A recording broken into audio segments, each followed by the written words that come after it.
He had flown through Korean War weather that grounded lesser pilots. He had crossed the North Atlantic on propeller transports in conditions that most people today would consider unacceptable.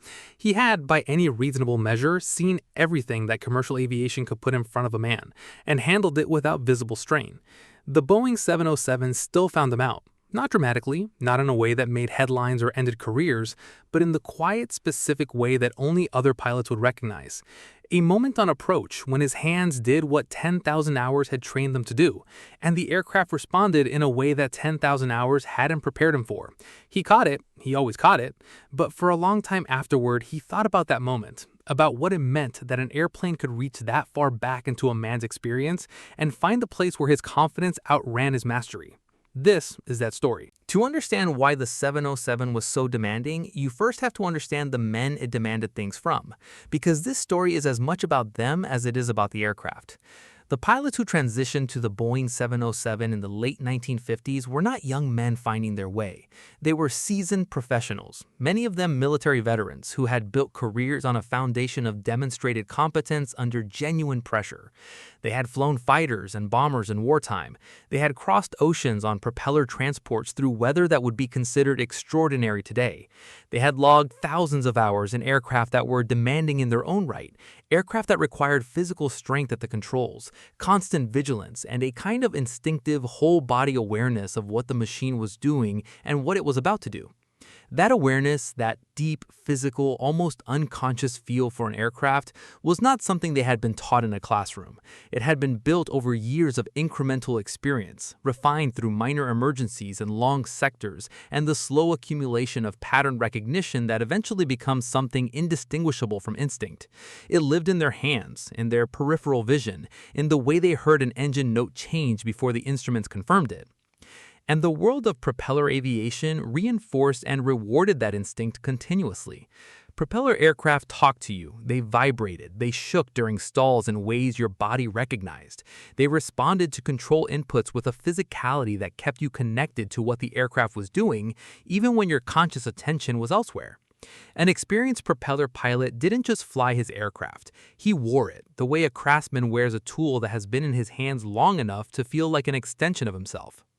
This was the world the 707 was about to abolish.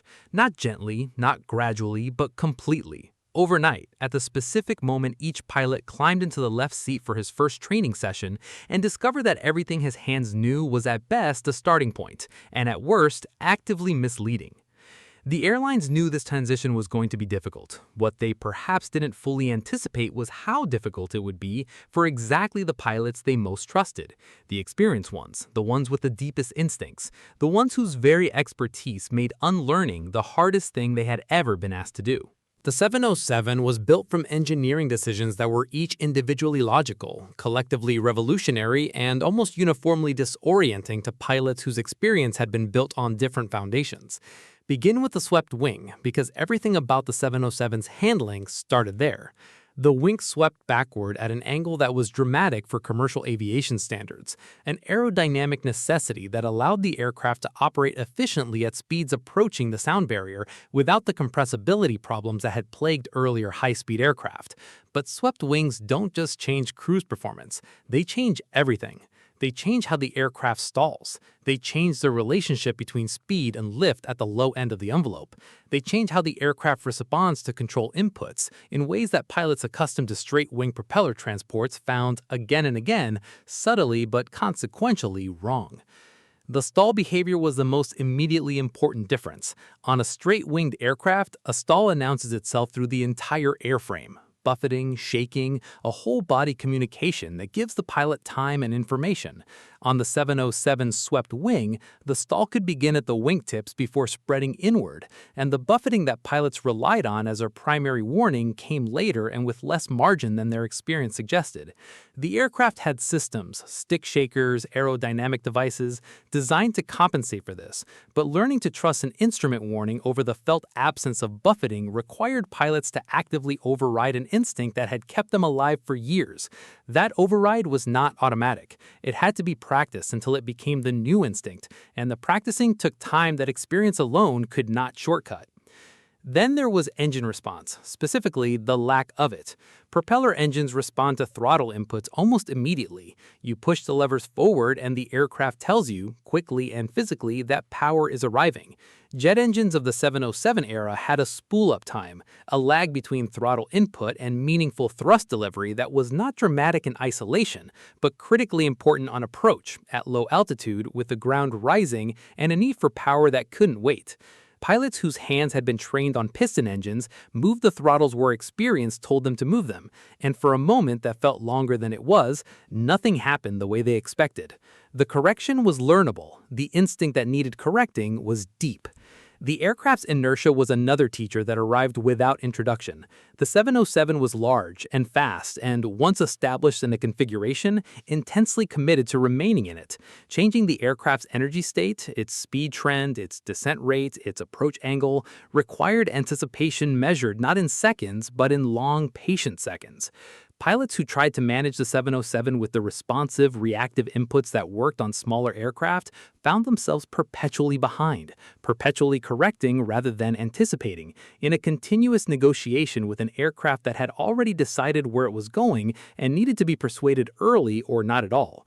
And the landing. The landing was where all of these differences arrived simultaneously in compressed time, with a runway approaching at a speed that left no room for the kind of iterative correction that training had made second nature. The flare, the raising of the nose in the final moments before touchdown to bleed off speed and arrive on the runway with precision, worked differently on the 707 than on anything pilots had previously flown. The timing was different. The visual picture was different. The aircraft's response to control inputs in those final seconds was different in ways that produced, for pilots still in the process of adaptation, landings that were safe but pointed, firmly, undeniably, toward the work that remained. The human story of pilots learning the 707 is told most honestly not in the official records, but in the private testimony of the men who lived it, and it shares a quality that is consistent enough across enough voices to suggest it is describing something real. Almost universally, the pilots who made the transition describe a specific kind of moment, not a dramatic incident, not an emergency, a quieter thing. A moment in training or in early line flying when the aircraft responded to something they had done in a way that was unexpected, and they sat back mentally and recognized, with the particular clarity that genuine expertise makes possible, that they were not where they needed to be. For many of them, this was a genuinely uncomfortable experience. These were men whose professional identity was built on competence, on being the person in the room who knew what to do and did it without visible uncertainty. The 707 put them back in a place they hadn't occupied since the earliest days of their flying careers. The place of the student, the place of the person who is learning, the place where the gap between what you know and what you can do is impossible to ignore. The training programs that airlines built to manage this transition were run in many cases by instructors from the military jet world, men who knew swept-wing aircraft and understood their demands. The dynamic in those training environments required careful navigation. The students were senior captains who outranked their instructors in every professional and social sense. Acknowledging difficulty in that culture required a kind of deliberate humility that didn't come naturally to men who had spent careers demonstrating that difficulty was not something that applied to them. Some captains managed this with grace. Others managed it with effort. One veteran instructor from that period described his approach as finding ways to let experienced pilots discover the aircraft's demands for themselves, rather than being told about them, because being told, for men of that generation and that career history, activated defenses that made learning harder. Being shown by the aircraft itself was different. The aircraft had no hierarchy to navigate. It simply responded as it responded, and the response was the lesson. The first officers and flight engineers on early 707 services had their own relationship with the aircraft's demands, shaped by where they sat in the crew. First officers watched senior captains work through their adaptation and filed away what they saw with the particular attention of people who knew they would be sitting in that left seat themselves one day. Several veterans describe learning as much from watching experienced captains manage the gap between their propeller instincts and the jet's requirements as from any formal training they received. The aircraft's demands were visible in the effort of the people managing them, and that visibility was its own kind of education. The conflict in the story was not between the pilots and the aircraft. It was between the pace at which genuine mastery develops and the pace at which the commercial world required it to be demonstrated. Airlines needed trained crews on a timeline determined by competitive pressure and delivery schedules, not by the slower, less negotiable rhythm of human learning. Training programs that were serious and well-designed still ran up against the fundamental reality that embodied mastery, the kind that lives in the hands rather than in the head, cannot be accelerated beyond certain limits.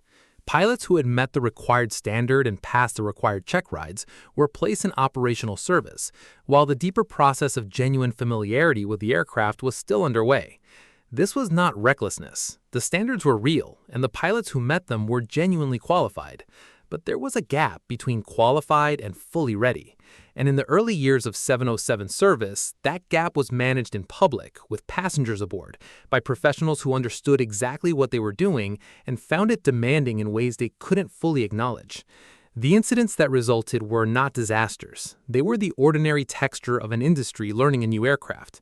Hard landings, go-arounds, approach instabilities that were caught and corrected.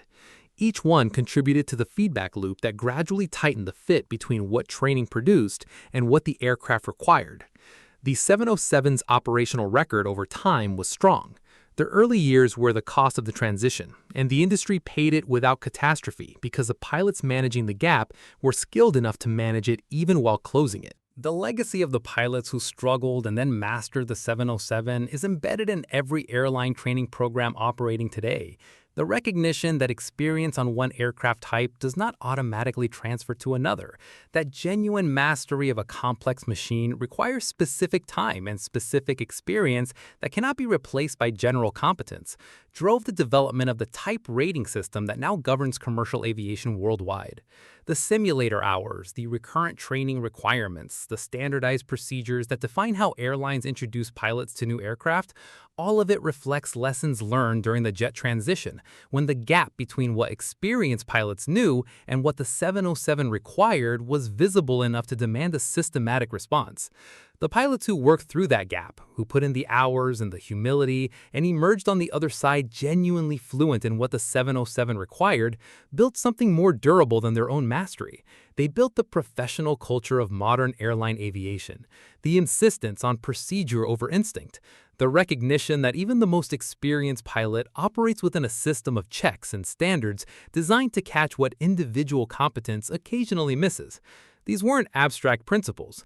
They were conclusions earned from the specific experience of smart, skilled people being surprised by an airplane and thinking carefully about what that meant. We began with a captain who had seen everything and still found himself found out. Found out in the quiet, specific way that only a genuinely new challenge can find you.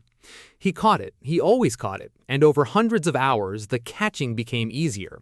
The gap between his instincts and the aircraft's requirements narrowed, and one day, not dramatically, not with any particular announcement, he realized the 707 had stopped surprising him. That day was not the day he became competent. He had been competent for a long time. It was the day he became fully ready, the day the aircraft stopped being something he managed and became something he flew. The Boeing 707 demanded that journey from every pilot who sat in its left seat. It demanded the particular courage of the already competent, the willingness to be, for a while, less than you had always been, in order to become something more than you had previously needed to be. Not every aircraft asks that. The ones that do tend to be remembered. Subscribe to relive the golden age of flight and honor the pioneers who shaped our skies.